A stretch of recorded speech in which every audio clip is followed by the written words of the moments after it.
Good afternoon, everybody. Welcome to Lessons from a Democracy Defender. I'm Tori Holt. I run the Dickey Center here at Dartmouth, and we're really excited to have this event today. As many of you know, we're founded after John Sloan Dickey, a Dartmouth president for many years, and what always continues to renew our enthusiasm for his mantra is he saw us as part of the world, and he saw us as part of dealing with the great issues that the world has, and that Dartmouth collectively could be part of addressing it. So it's very much in that spirit of doing something and thinking about the world that today's conversation is going forward. It's also part of a project we started 4 years ago, the Dissent and Democracy Initiative. And that aims to engage students in the campus with individuals who speak for political freedom and argue for democratic rights and abilities to operate in any society in the world, and also highlights how dissent is a healthy part of governance and democracy. Certainly the topic is timely today. I can say, if you look at some of the organizations that track democratic health and erosion, The Economist, for example, said in the last year, the global trend of democratic decline and growing authoritarianism hit an all-time low last year. 130 countries of the total of 167 that they covered either did not move or declined in their score for democracy. The international nonprofit organization Freedom House, which also tracks on global freedom, has been on decline. They report that global freedom has been on decline now for 19 years. But I will say they did find some positive developments with competitive elections and some authoritarian regimes going by the wayside. So I think it's in that spirit of some uncertainty and a desire to understand what societies need to remain healthy, and appreciation for those values that free societies entail, that we have our conversation today. So I'm very pleased that Nicholas Opiyo is joining us. Let me introduce him by bio. He's an award-winning human rights attorney and democracy and justice advocate from Uganda. He founded a civil rights charity there, and he's also been targeted and attacked for his work. He has fought for electoral security, free speech, free press, and human rights in Uganda. And yes, he has faced his own journey of repression and even being jailed for advocating for those goals. And indeed, he was arrested in 2020 for representing Bobi Wine, the top opposition candidate to Uganda's President Museveni. The charges were dropped, but he continues to be a target of the regime, and he continues also to speak up for justice in his own country. Currently, he is the Senior Director for Human Rights at the African Middle Eastern Leadership Project and a Frontline Fellow with the Renewed Democracy Initiative based in Washington, D.C. He has many other affiliations. He's won many human rights awards, including from the EU Parliament for the Sakharov Fellows Prize, from the Dutch Ministry of Defense, the Human Rights Tulip Prize, and from Human Rights Watch Voices for Justice Award, among many others. So we are delighted that he's our speaker here today. But I'm also delighted that he will be in conversation with our own colleague, Elizabeth Shackelford. Many of you know her for her time here at the Dickey Center, where she's also now a distinguished lecturer and is teaching a class on dissent and democracy herself, and a former US diplomat. So she will kick off the conversation.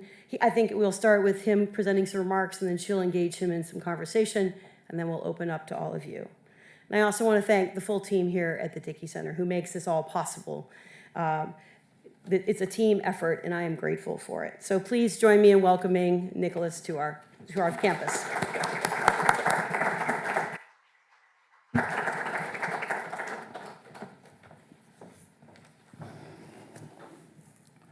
Hi, good evening. We like to greet in my culture, so if you don't respond, I am not going to start. So, good evening. Thank you very much, Laurie, for the warm introduction. Thank you to the Dickey Center for getting me here. I've been here for now a couple of days. This is my last day because tomorrow I leave. But sharing the last couple of days with the students, with the faculty, with the community, and with high schools in the region has really been a very fulfilling journey. To hear from the students about their ambitions, their projects, and to be a witness to the fantastic work that the folks at the Dickey Center are doing has been really fulfilling. It's also been, most satisfying to reconnect and meet Professor Nelson Kasifi, who has dedicated his time to writing and researching about Uganda since the 1960s. Now, I come here as a human rights defender to take part in the Dissident in Residence program. As Laurie has mentioned, I am now based out of DC. For the last 2 months, I've been in DC. And you might ask, why am I in DC and not in Uganda? Because a lot of the work that I do is supposed to be done in Uganda. I'm in DC because I left my country involuntarily for fear of my safety and fear of my life. As many of you may know, Uganda has been described as a competitive authoritarian state. We have a head of state who has been in power since Ronald Reagan, since 1986. He continues to campaign this week to continue staying in power. And the way that he has retained power is really threefold. First is co-optation, it's pure corruption. Buy off your opponents, co-opt them, grant ethnic districts to communities to retain their support, and if co-optation and corruption fails, the outright use of violence against opponents and people who disagree with the governance of our country. And that situation has left many people imprisoned, tortured, disappeared, and in many cases, some people have been killed. Now, you may ask yourself again, why do we call it an authoritarian, a competitive authoritarian state? It is because we organize elections. We are undergoing elections right now. We organize elections, we vote every now and then, but those elections are characterized by a couple of things. First, authoritarian leaders organize elections because it's important for their legitimacy on the international stage. They can claim that they have the mandate of the people to continue governing the country. But those elections are far from free and fair. Elections are organized in a way that only one person can win it. The outcome is predetermined, both at the national level but also at the ground level. The ruling party maintains a disproportionate influence and controls all levers of the state in ways that it is difficult for anybody else to have any influence. There are pockets of opposition support, and people are allowed to win elections, but precisely not because they want them to win, but precisely because it serves the purpose of creating a veneer of a democratic process. Opponents of the regime spend their time between courtrooms, jail, and sometimes in police stations. One of Museveni's leading opponent, Dr. Kizza Besigye, is in jail as we speak, charged with treason. Abducted from a neighboring country in Kenya, unlawfully renditioned to Uganda, and has been in jail for nearly a year. He has applied for bail 3 times. The courts agree he's qualified for bail, but refuse to release him, preferring to go to trial as opposed to give him his rights. Other Museveni's opponents, like Bobi Wine, who was my client, who I represented, have faced charges of treason. Others have faced charges of rape. So elections are not themselves a representation of a democratic state. In fact, they are being manipulated for the purposes of gaining legitimacy on the international stage. Human rights advocates like myself and many others who are still in the country face a very difficult time, especially during elections. They've mentioned that I was arrested in 2020, not because I had committed any crime, but because we were representing people who are being disappeared and extrajudicially executed by the state on the street. And for that, I was taken to the maximum security prison. I had to flee the country. For 2.5 years, I was away because when the charges were eventually dropped, I couldn't stay in the country for fear of my life. And so what lessons do I draw from this, and what lessons do I bring to this audience this afternoon? First, that progress, really progress in any form, does not come, like Martin Luther King said, on the wheels of inevitability. It requires a collective actions and commitment of courageous, committed citizens who are persistent in imagining and reimagining a better future for their country. People in Uganda, in spite of the difficulties, every day try to reimagine a better country. And we have no doubt that at some point there will be a better country, hopefully in our lifetime, but we must work at it. Two, that we cannot afford to be complacent. Complacency and compliance to such repressive systems does not yield any progress for anybody. And so my friends and I in Uganda and now at AMEL and RDI work every day to empower young people across Africa to be able to push back against repressive systems, no matter the cost, no matter the consequences, because the objective for which this is being done is far greater than the risks that we face. So I'm happy to join you this afternoon and to share with you my story and the things we are doing in Uganda, the things we are doing across the African continent through AMEL and through RDI to make sure that we have a peaceful and more democratic society.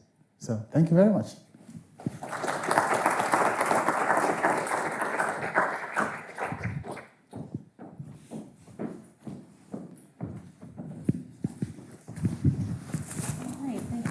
Nicholas, it's really been wonderful to have you here.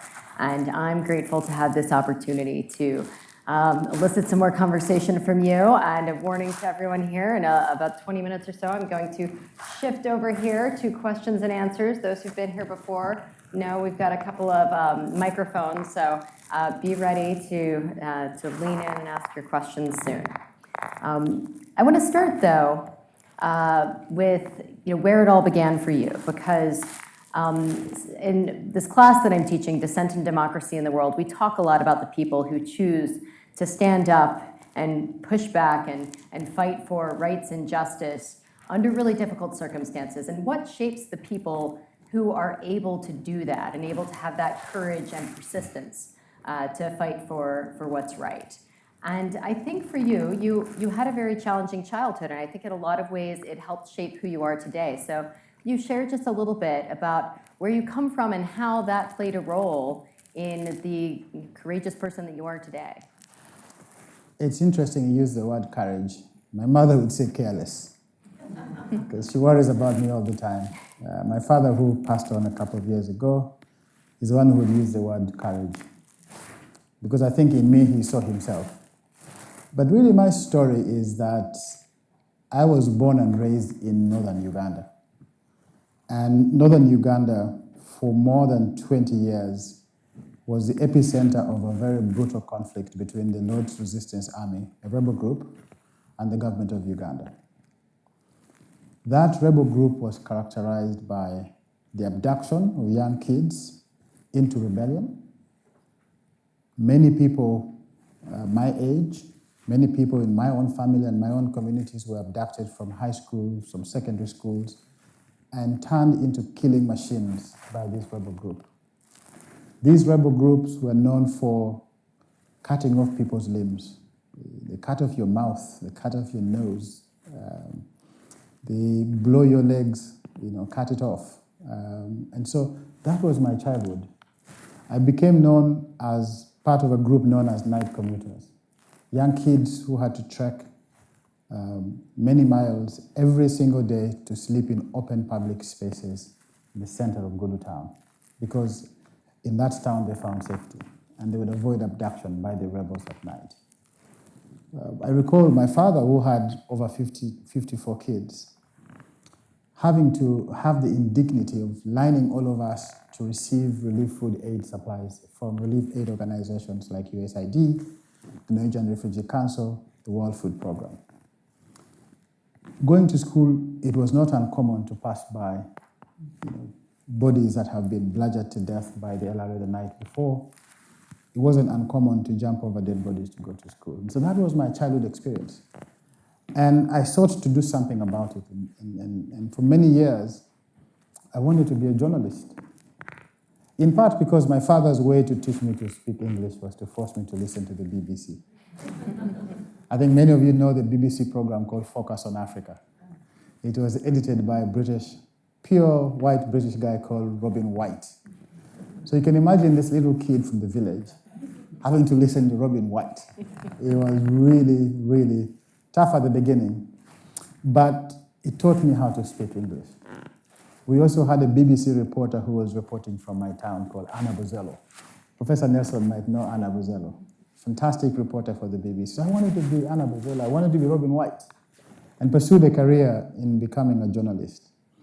But all of that changed in 1993 because I met a young lawyer who was also related to my family, who had gone to northern Uganda to open, in the middle of this war, had gone to open the first ever legal aid clinic in northern Uganda. And that young lawyer is now the country's Minister of Justice, the Honorable Norbert Mao. Fantastic, smart, articulate. I followed him, and I fell in love with the law. And that's how I found myself at law school. And at law school, I wanted to do nothing else but human rights law, so much so that I spent every university holiday volunteering at the legal aid clinic in northern Uganda. And when I finished law school, I turned down a big job offer from a big law firm to go back up north.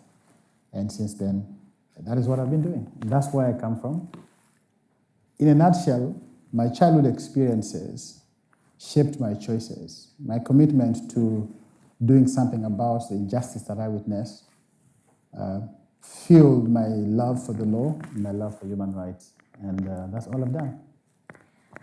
And I know that you had some really interesting approaches to the cases that you first took. You turned down kind of a big law firm job in the city.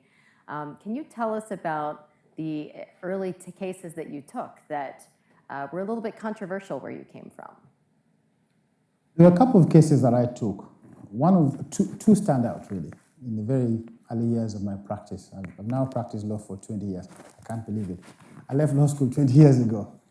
And one of the most controversial cases we took were the defense of the rebel leader, Mr. Thomas Kwoyelo, who was a member of the LRA High Command. He was captured by the government of Uganda in the neighboring country, in DRC, and brought before a war crimes court in Uganda to be tried for war crimes and crimes against humanity. Thomas Kwoyelo was the first rebel leader of the Lord's Resistance Army to face justice in the courts in Uganda. There have been one more, Dominic Ongwen, who was prosecuted by the ICC. Thomas Kwoyelo asked his father to ask my dad for me to defend him.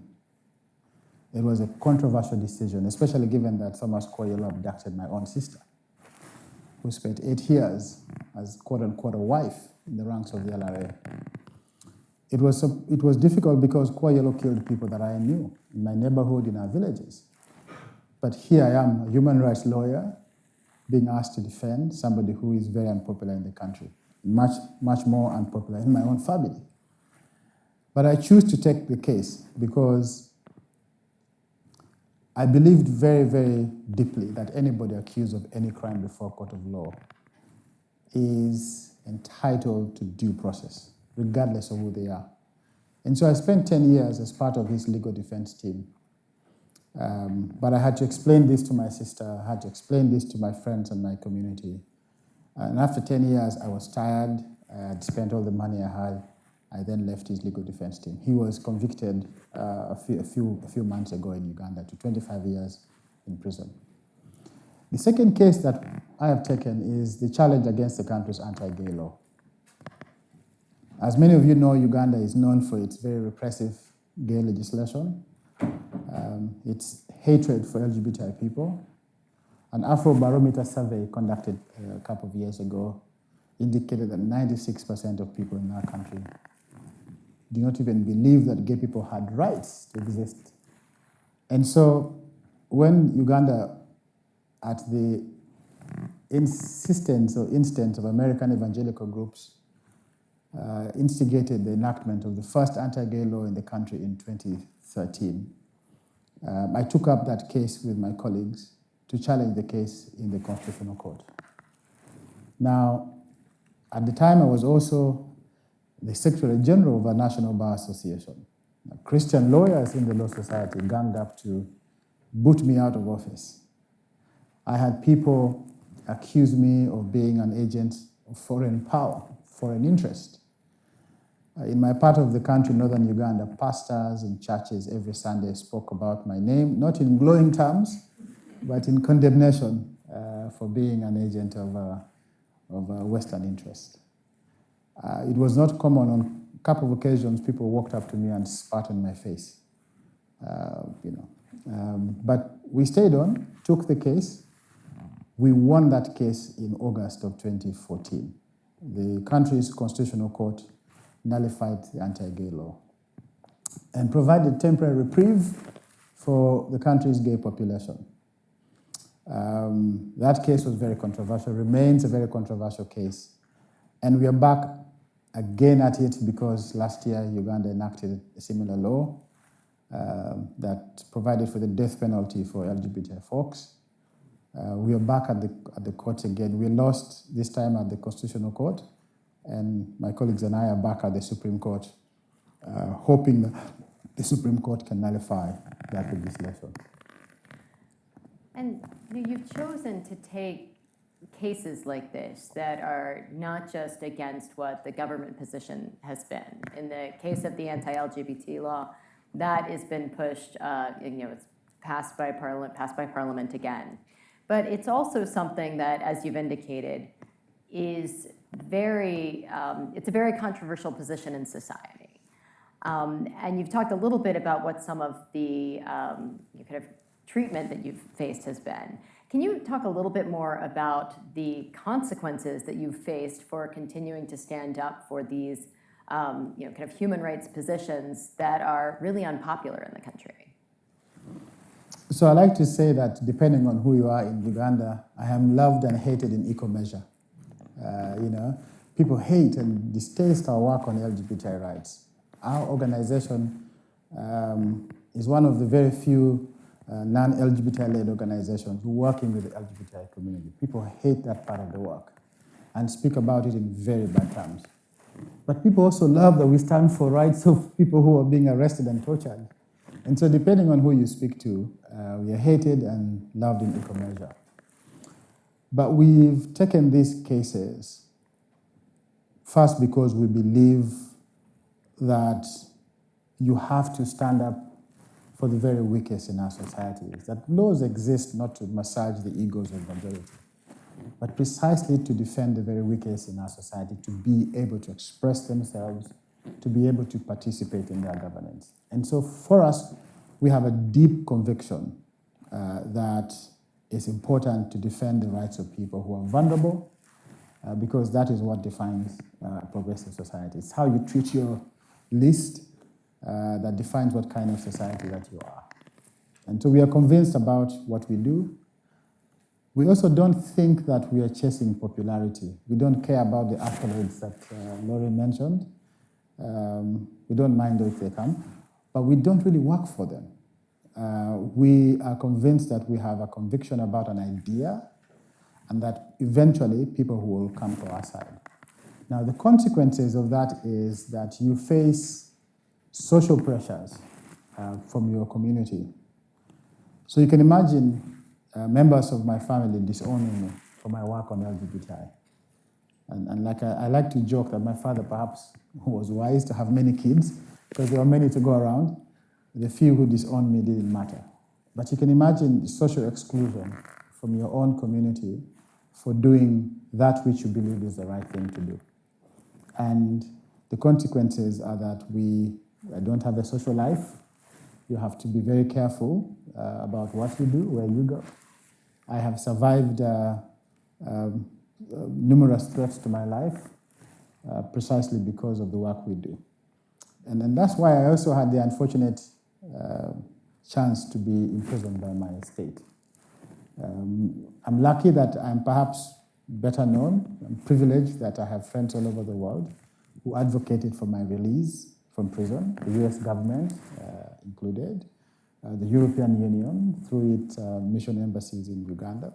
But there are many people who don't have that privilege and suffer every day from the pain of being treated unfairly by our state.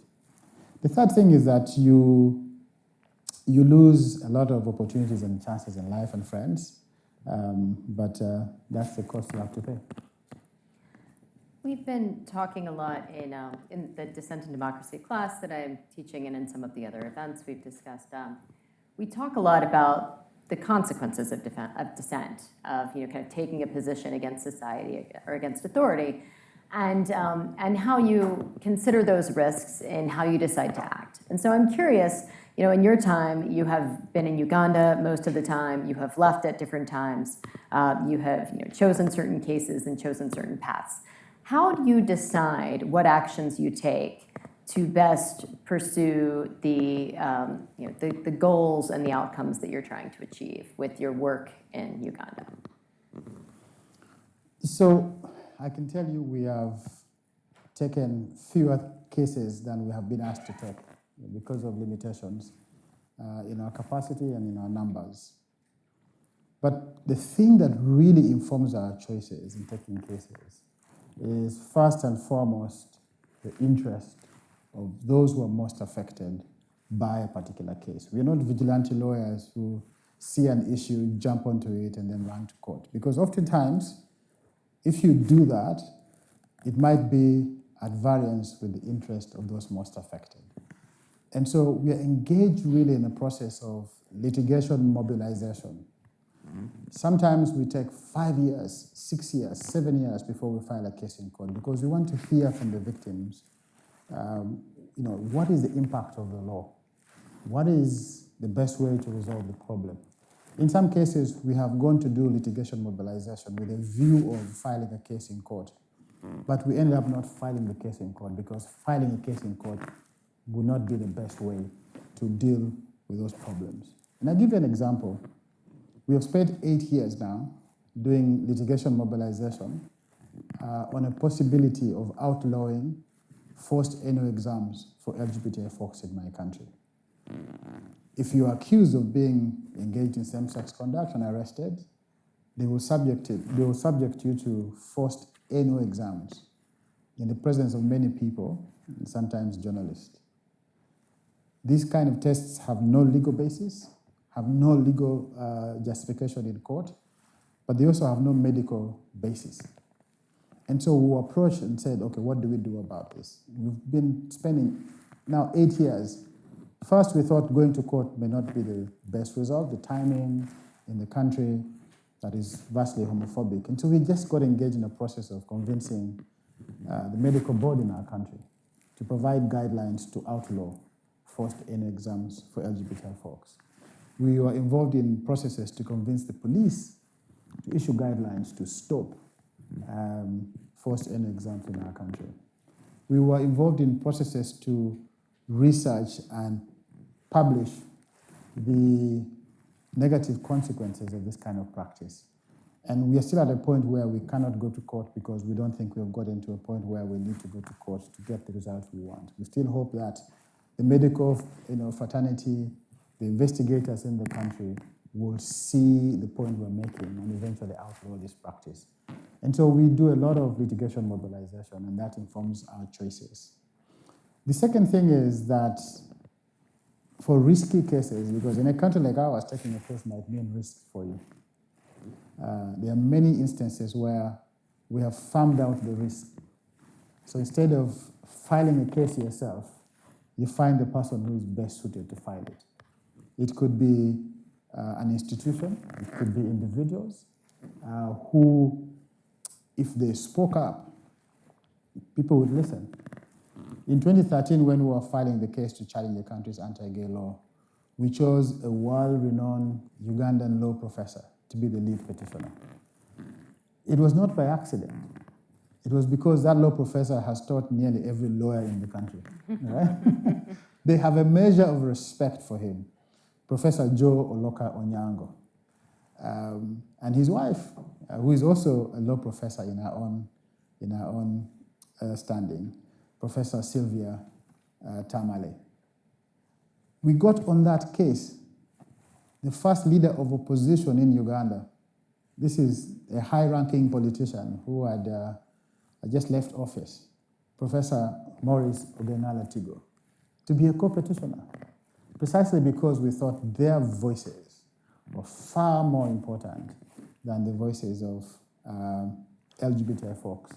And so they became the lead petitioners in the case, alongside brave Ugandan LGBT activists like Frank Mugisha, Pepe Onzima, and their organization, Sexual Minorities Uganda. So you farm out the risk, you look for voices that can resonate with the issue, and let them speak, while you are acting only as a lawyer in the case. For my students who are here for my class, you're hearing the strategic approach. Sometimes you think about dissent and standing up for human rights, and it's kind of like something that people just do in reaction, but it sounds very strategic approach to have the greatest impact that you can. Yeah.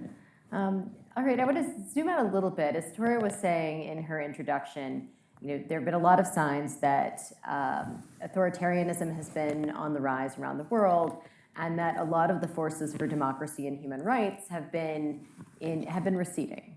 A lot of data will show that, with kind of increasingly kind of competitive authoritarian states getting worse in the space for dissent and human rights closing down. I'm curious if, in your experience, if you are seeing the impact of increasing authoritarianism, and whether that's having an impact on your organization and your efforts in Uganda and elsewhere in East Africa. The other way to put it is that defenders of democracy are in retreat. And there's no better exemplification of that than the schizophrenic attitude of the American administration. You just can't know where you stand anymore. 5 years ago, you were here. 2 years ago, you were there. You are the architect of a multilateral system that provided peace in the post-World War. But we now don't know whether you are allies or the next morning you are not. So there's a retreat, a significant retreat by many pro-democracy institutions.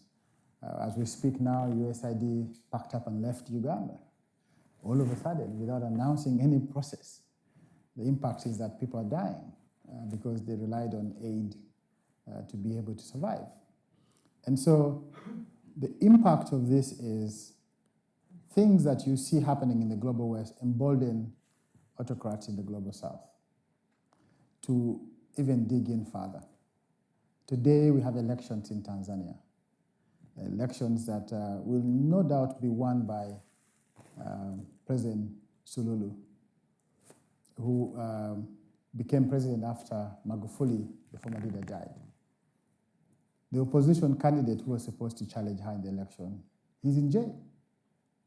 And the world has moved on as though nothing has happened. In Uganda, the same thing is happening. Nobody seems to care anymore. The impact of this inward-looking attitude by Western powers and Western organizations is that you are emboldening autocratic systems across the world who now feel very happy with you. And the second thing is this, that it is in your own selfish, enlightened interest to be involved in what happens in our country, in our parts of the world, because the consequences find themselves here.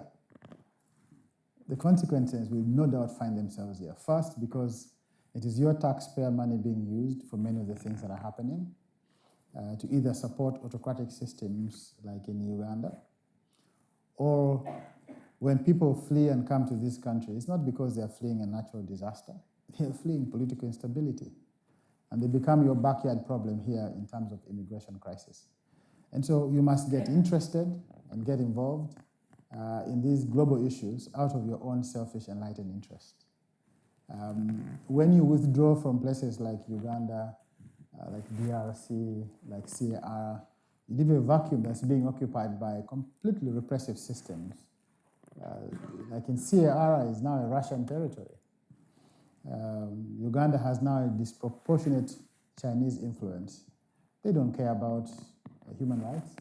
They're involved in transactional politics and transactional diplomacy. What can we do to saddle you with loans so we can take away your natural and national resources? So that is the consequence. You are making the world far worse place than it could ever be.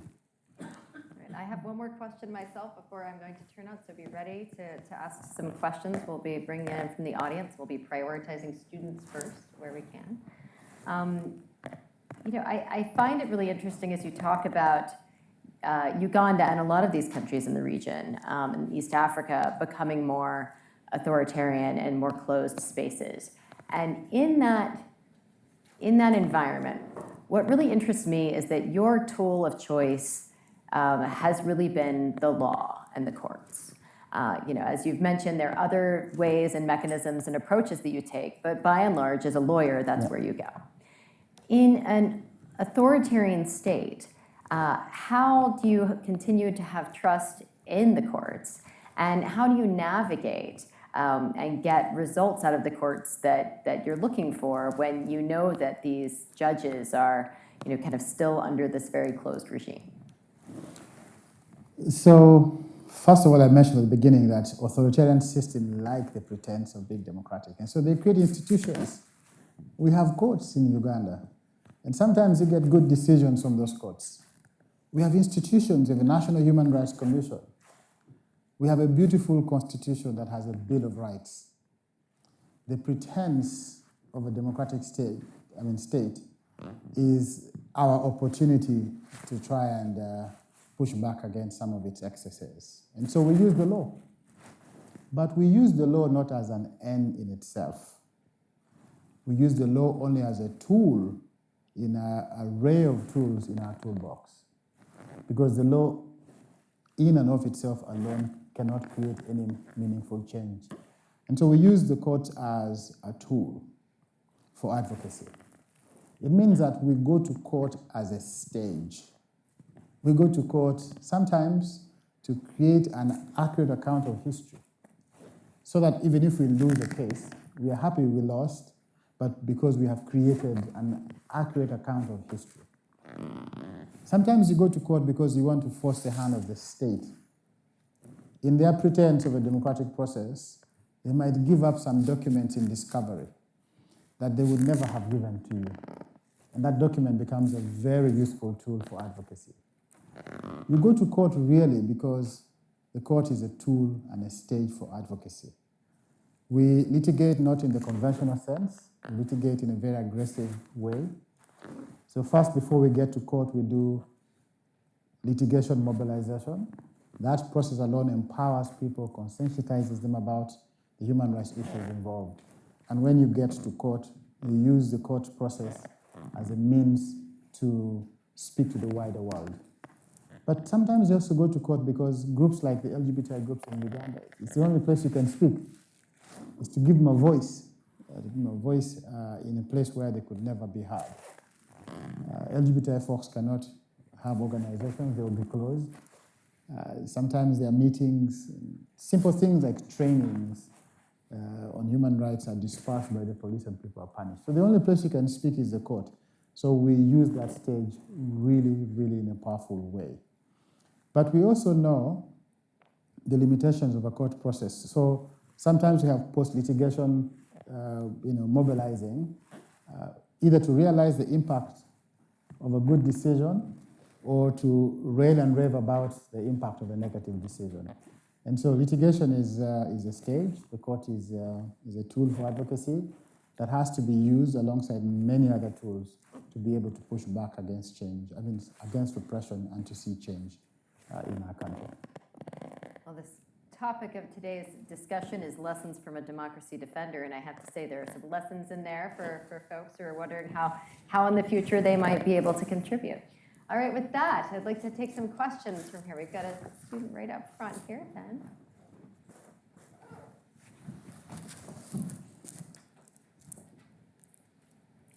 Hi, thank you so much for being here.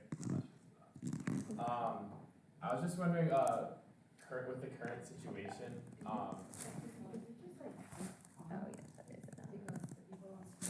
there we go. Thank you for being here. I was wondering regarding like the current situation of civil rights, specifically LGBTQ plus rights in Uganda, if there's anything that sort of gives you hope at the moment. And then you touched on China's growing influence. I was wondering if you could touch on what China's growing influence within the region, like a country that has a questionable civil rights record themselves, sort of means for broader civil rights throughout Africa. Great. So China has this large investment portfolio in what is called the Belt Road Initiative, right? Throwing money at infrastructure projects across the region. And they give you this money without question of your democratic credentials, without question of corruption. In fact, in many cases, they are themselves involved in corruption to procure those projects. And these investments do two things. They really never develop those countries, because I've read the agreements Chinese government signed with our government. The agreements are exploitative. The agreements are transactional. The loans are impossible to repay. So you get trapped in this huge loan debt, and the consequence is what we've begun to see in places like Kenya or in Zambia. They'll begin to demand for critical infrastructure to be turned over to them. In Zambia, you now have a contestation about an airport. In Kenya, they nearly lost the port of Mombasa because they couldn't pay their loans to China. In Uganda, our airport is being revamped by Chinese funding. And the agreement for the airport provides that every single coin derived from the airport is deposited in some escrow account to which the China Exim Bank has a first right of call.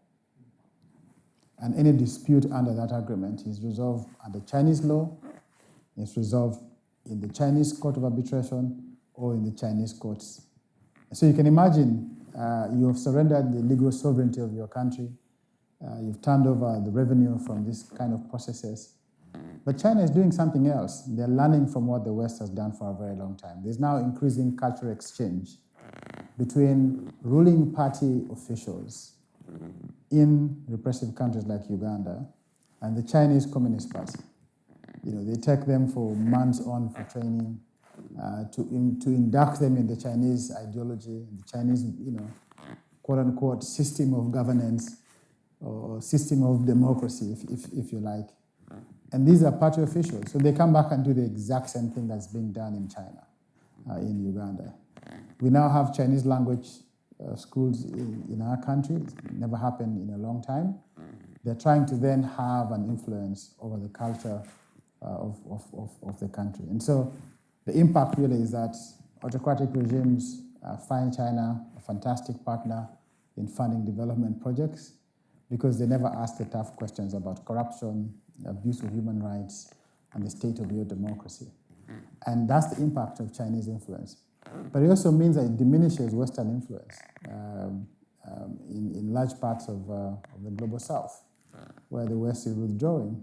And in some places, we've begun to see China take control of critical minerals in the DRC, funding and flaming war in Eastern DRC through private companies that want to extract the mineral resources of Eastern DRC.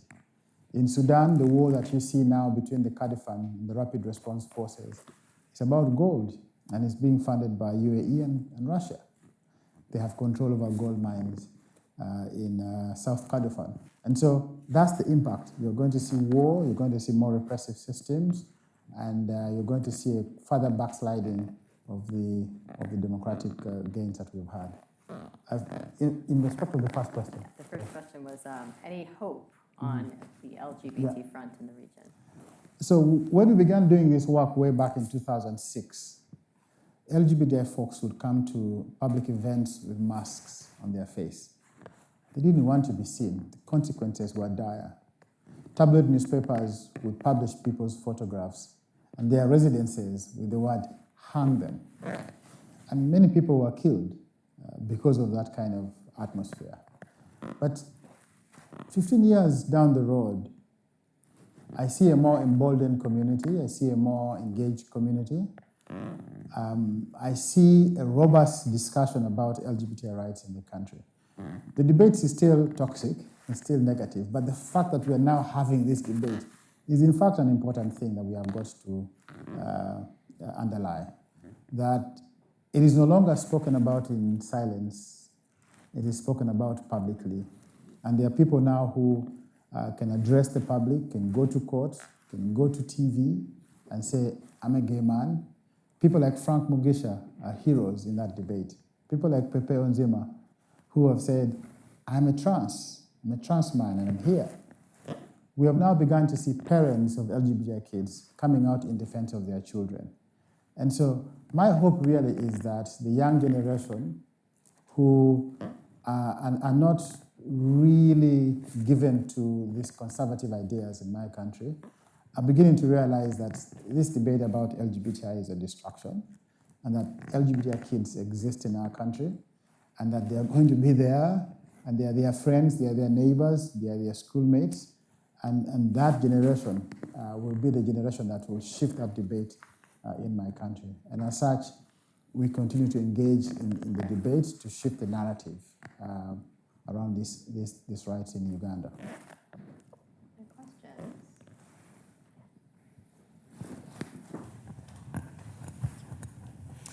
Thank you. Very interesting talk so far. I'm David Van Wee. I teach in the Guarini School in the Malice graduate program.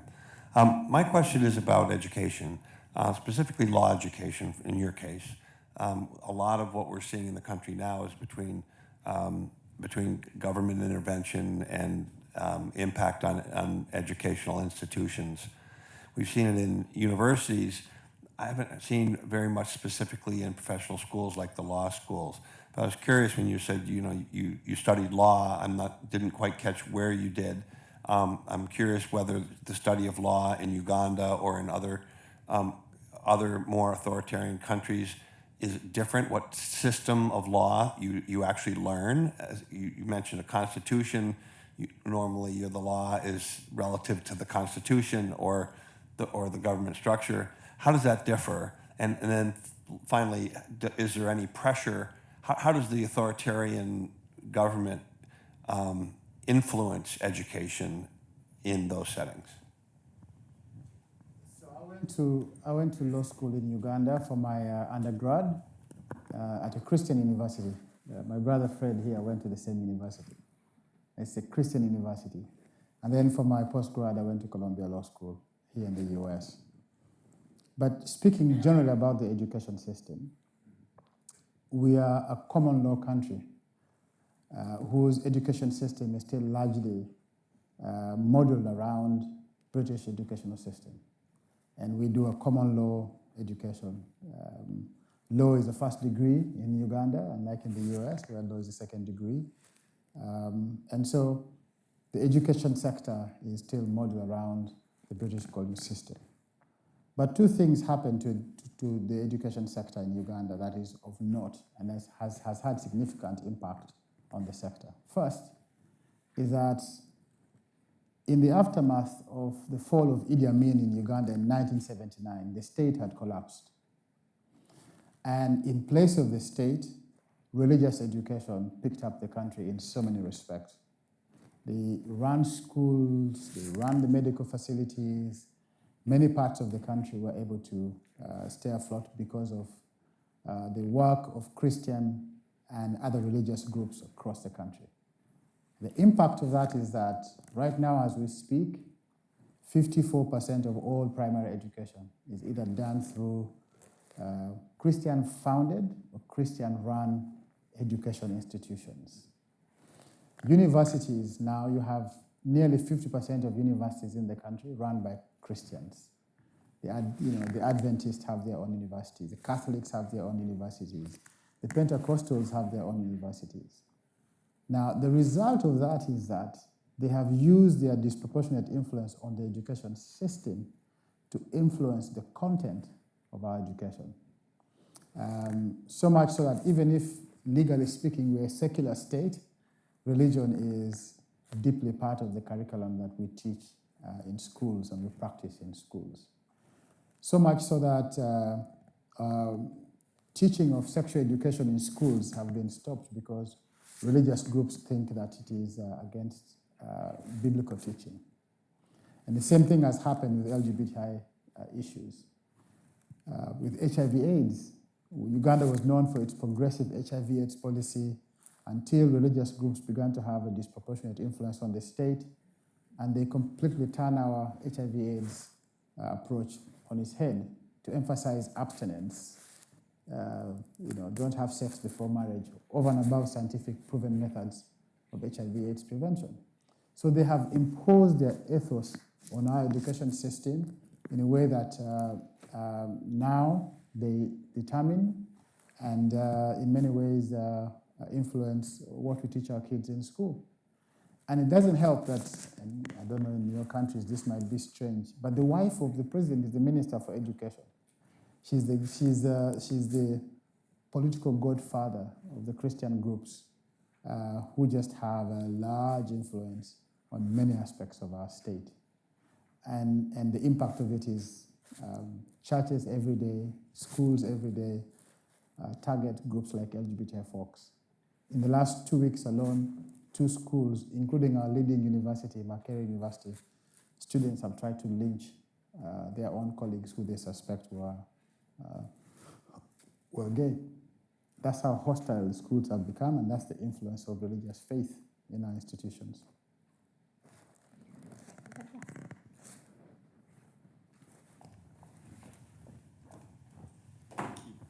Thank you. Your neighboring country, Rwanda, is often seen as kind of the jewel of Africa and has managed to crack down on corruption pretty well and scores well on the Corruption Perception Index. Is there anything you think Uganda can take in terms of Rwanda's transformation in the last 30 years that would help the country? So first of all, I think there's a post-genocide guilt about Rwanda. We give it a lot of the pass, right? We give it a pass on so many things. Rwanda is an extremely repressive country. Political and civil freedoms is severely restricted, to the extent that even contesting against the president in that country is sacrilegious. I think many of you have heard about the story of Victoire Ingabire, who was a Rwandan dissident in the Netherlands. She was not even in Rwanda in 1994. She had left the country. She came back to contest against the president, found herself locked up in jail for many years. So let's just underline that and note it, that Rwanda is a repressive country. And Rwanda has done something even more extreme. The repression has become transnational.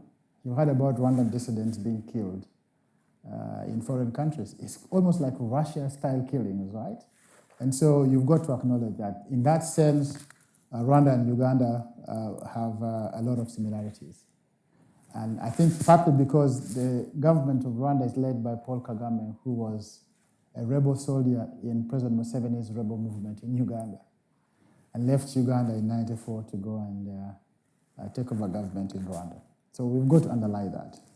But the thing that Rwanda has done really, really well is that they've allowed the very best in their country to run affairs of the state.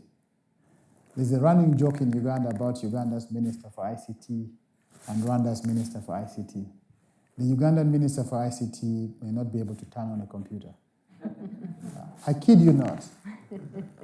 Just go and look it online.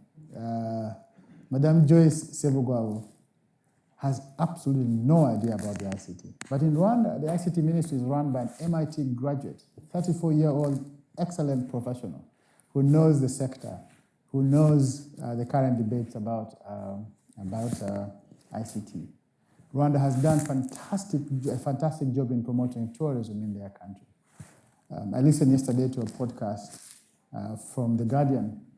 They have a good podcast, if you have time, listen to it, about the growing population of mountain gorillas. And the report was done in Virunga Forest in Rwanda. And yet the largest population for mountain gorillas really are in Uganda and the DRC. It's because Rwanda has marketed itself very, very well and has focused like a laser beam on corruption, on improving outcomes for people. And as such, it is now hailed as a very progressive country in the region, at least in terms of economic indicators. You have more than 50% of MPs in Rwanda are women.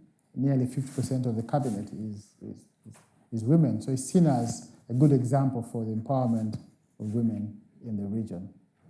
So it's a case of a repressive system with some good outcomes for the livelihoods of peoples in Rwanda. Mm-hmm.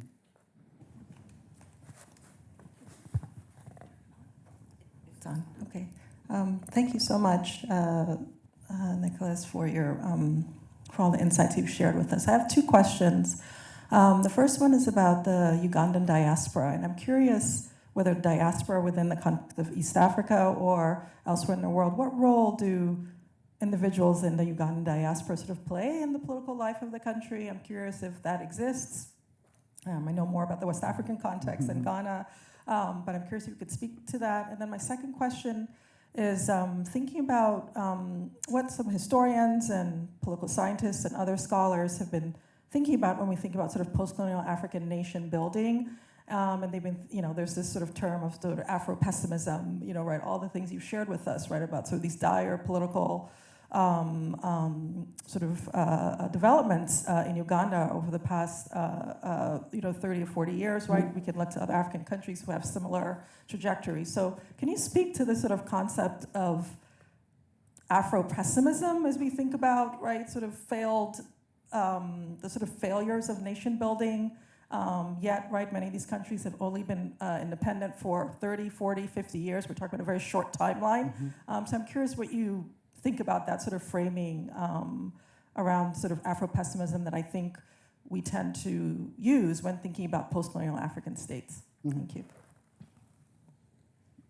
So Africa has only been an independent continent, as you say, for 60, 65 years. In my country now, 62 years. But to speak about post-colonial independent African nations without recognizing the ongoing impact of colonialism would be to miss the point. Because the superstructure for the colonial state never left the African continent and continues to play a role in shaping the development trajectory of the continent. What you see as wars in DRC is really an expression of Western multilateral corporation interest in the mineral deposit of Eastern DRC. So the supernatural structure for repression and for the control of the continent never left. Unfortunately, African leaders like those in Uganda, while they profess a Pan-Africanist attitude and agenda, act in ways that are not Pan-African in any way, shape, or form. In order to retain power, play regional blocs against each other, and use that sort of global contestation to their own advantage and to keep themselves in power. Now, it is not to say nothing good is happening on the continent. I think so much good is happening on the continent, and that Africa is the future for the rest of the world. By 2030, we might be the most populated continent in the world because we are growing in large numbers. We're producing kids, right? So it's a beautiful continent. I was joking this morning with people that I met, and Professor Nelson can testify to this, and Fred. We have the best pineapples and bananas in the world. If you have not tasted it, you really have not had the pineapple. So never had a banana. So it's a beautiful country, and you've got to underscore that good things are happening in spite of all the problems that happen. But the vast majority of the problem of the African continent is a result of the new colonial structures that continue to play its hands in large parts of Africa. You probably have seen what's happening in West Africa, the rising cases of coup d'etats and people who are just sick and tired of the attitude of the French towards many West African countries. But to your question on the diaspora, the Ugandan diaspora remains very active in the affairs of Uganda, primarily because oftentimes in repressive countries, ideas for change have come from the diaspora because the people who are on the ground are just severely restricted from doing anything major. So the Ugandan diaspora is a very active diaspora. We have diaspora associations in North Africa, we have diaspora associations in many parts of the world. In fact, the main source of support for Bobi Wine is the Ugandan diaspora. If you went to Boston, you might think you were in Uganda because all of them wear Bobi Wine t-shirts and are his supporters. Many of them have standing bank instructions to send money to Uganda to support the struggle for a free and fair country. So the Ugandan diaspora is a very active diaspora and do the best they can to make sure that they highlight the problems of Uganda. They protest the Ugandan leader when he comes. Now he doesn't come often to Western countries. But when he used to come, they would protest him at the UN. They would protest at embassies. And so they are playing a very active role in trying to highlight the issues of what's happening in Uganda. Yes, yeah, we'll take two more questions there and then over here. Hi, thank you so much for your talk. I'm thinking about how the resistance to Museveni's regime has produced extraordinary people. Bobi Wine, the poet Stella Nyanzi, yourself, Sexual Minorities Uganda. And I'm wondering, this is kind of a big question. What lessons do you think the Ugandan opposition might have to offer those of us who are contending with growing autocracy in our own country? So all the names you mentioned are people that are close to my heart, except the first one. Stella Nyanzi was a client, I represented her. Here is the lesson, that never take any progress for granted. Complacency and compliance with repressive tendencies is the worst thing you can ever do to your country. Never take anything for granted because it can go away in a blink of an eye. Consistent, persistent defense of what you see as ordinary rights is really important in sustaining your own democracy. Because if you don't do it, you will wake up tomorrow and that right is gone, either by a fiat of the state or by a court ruling. So you have to wake up every day and defend these freedoms. Never take anything for granted. If you take it for granted, it will be gone. You don't want to live under a repressive regime. I have lived under one. I do not want anyone to experience it because it is not good. I can tell you that. So wake up every day, do what you can, wherever you can, to fight back against what you see as repressive systems anywhere, whether it is here or in my own country or anywhere in the world. The second thing is that it takes a movement. It takes a lot of people working towards the same cause to be able to achieve progress. I've been telling the students that one single person cannot solve the world's problems, but you can pick your spot, do your best, and hope that in the interconnectedness of your struggles, you find a common end. And so build communities, speak up, overcome fear. The only thing that autocratic systems have against you is fear. But if you overcome that fear, you will be fine. You will deprive them of the only instrument they have against you. So protest your rights about these things. Let your leaders know. I give two analogies. One, that leaders are like bicycle tires. They respond to pressure. So pump that bicycle tire so hard, let it burst, they will respond to you. The second thing is have a minimalist mindset, hoping that everybody's doing their part. And I use the analogy of a rabbit, that you can put a big cabbage before the rabbit. It doesn't care about the size of that cabbage. It will nibble away at the edges until that amount of cabbage is gone. So nibble away every day at the edges of autocracy, at the edges of repressive systems. Don't let your foot off the gas. Excellent. First, thank you for being here. At the beginning, I think you had mentioned that you're currently based in DC. So I was wondering if you could speak a little bit to how you continue your work outside Uganda and if there are any differences in tools you use when you're outside of Uganda versus in the country, as well as a bit of a follow-up question of how you make that decision of when it's time to leave and when you should stay or return. So I've only been in DC for 2 months. But in DC, I work with fantastic folks at the Renewed Democracy Initiative and the African Middle Eastern Leadership Project. And the work is really focused on young people across the African continent, providing resources and training and skills to individuals who are on the front line of some of these autocratic systems and who are still working in country and working in the region.